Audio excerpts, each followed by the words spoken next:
Wagonjwa wa kisukari. Kama una ugonjwa wa kisukari ikiwa type 1 ama ikiwa type 2. Sukari type 1 ni wale walioanza kupata sukari wakiwa wana umri mdogo. Umri wa miaka 3, miaka 5 mpaka umri wa miaka 18 mpaka umri wa miaka 25. Hii ni sukari type 1. Na sukari type 2 huwa inaanza miaka 30 na kuendelea mbele. Kuanzia 30, 35, 40 na 50 na kuendelea mbele. Hii ni sukari type 2. Sasa kuna effect tofauti kati ya sukari type 1 na sukari type 2. Sukari type 1 maana inaweza kukusumbua zaidi ya miaka 20. Na sukari hii kama imekusumbua zaidi ya miaka 20, maana yake tayari imeanza kukuletea effect nyingi katika mwili wako. Miguu kufa ganzi, kuwaka moto, kupata maumivu ya kiuno pamoja na uti wa mgongo, macho kuwa hafifu, wakati mwingine hata kuweza kupata vidonda, vipele kupata vidonda, na wakati mwingine kupelekea hata kukatwa viungo. Sasa ikifikia katika hatua hii, maana yake wewe umefikia katika hatua mbaya sana.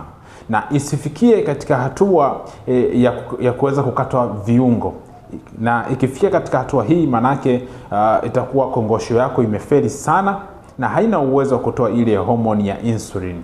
Manake kwamba sasa umeanza kupata majeraha na yasiyopona, hatimaye baadaye kuweza kukatwa viungo. Sasa ukifikia katika hatua hii, wewe mwenye sukari type 1, manake umefikia katika hatua mbaya sana. Sasa ni lazima uweze kupata tiba kwa haraka. Kama unajitambua wewe ni sukari yako type 1 na kuna dalili ambazo umeanza kuona unatoka marengelenge na yanachelewa kupona, chukua hatua mapema ya kuweza kupata tiba ili kuweza kuisaidia kongosho yako iweze kutoa ile homoni ya insulin na iweze kupona kwa haraka vidonda ambavyo vinakusumbua au marengelenge ambayo yameanza kutoka.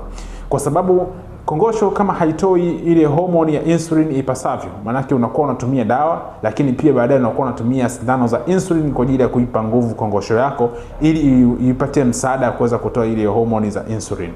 Sasa na kwa upande wako kama imekuwa ni changamoto hiyo, wahi mapema kutumia hizi dawa ambazo unaweza nikakuelekeza au nikakwambia fika ofisini kuweza kuzipata hizi tiba kwa ajili ya kuweza kutibu kongosho yako mapema, ili usiweze kupata ajali ya kukatwa viungo. Maana kukatwa viungo ni ajali pia mojawapo. Na wewe mwenye sukari type 2, mwenye sukari type 2 inaweza kukuta kwamba sukari yako na miaka 5 mpaka miaka 10 na kuendelea, lakini bado haijafikia ile hatua ya kuweza kupata marengelenge na kuleta athari zingine. Lakini athari ambazo unazozipata, miguu kufa ganzi, kuwaka moto, kukosa ile hamu ya kushiriki tendo la ndoa, uwe mwanamke ama uwe mwanaume. Mwanamke anakosa ile hamu, hisia anakuwa hakuna kabisa, macho inakuwa ni hafifu, kupata maumivu ya mwili, kuchoka sana mara kwa mara, kujisaidia haja ndogo nyakati za usiku. Na kama unatumia sana dawa kali, kuna mwingine figo zake zinaanza kuleta shida. Na hata wagonjwa wa type 1 pia wakati mwingine figo zao zinaanza kuleta shida kutokana na matumizi ya dawa kwa muda mrefu sana.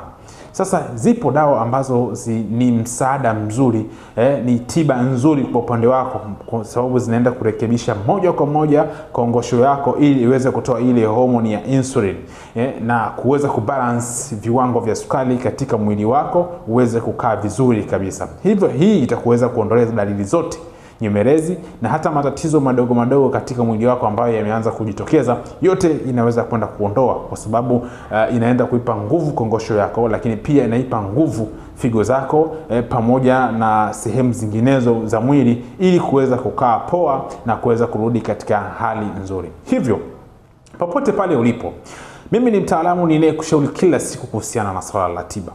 Tiba hizi zipo na zimeshaandaliwa, na kama unazihitaji hizi tiba, nipigie simu kupitia namba jumlisha 255 752 163838.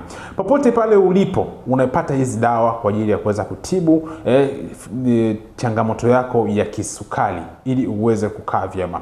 Zipo dawa ambazo zinatibu type 1 na type 2 pia vile vile. Kwa hiyo wewe mwenye changamoto ya kisukari type 1 na mwenye changamoto ya kisukari type 2, dawa zipo, unapata dawa na unarudi katika hali nzuri kuwa bora zaidi. Hivyo usisahau kusubscribe kwa ajili ya kuweza kujifunza zaidi na kuweza kupata tiba kila siku kupitia channel yetu ya TikTok pamoja na YouTube.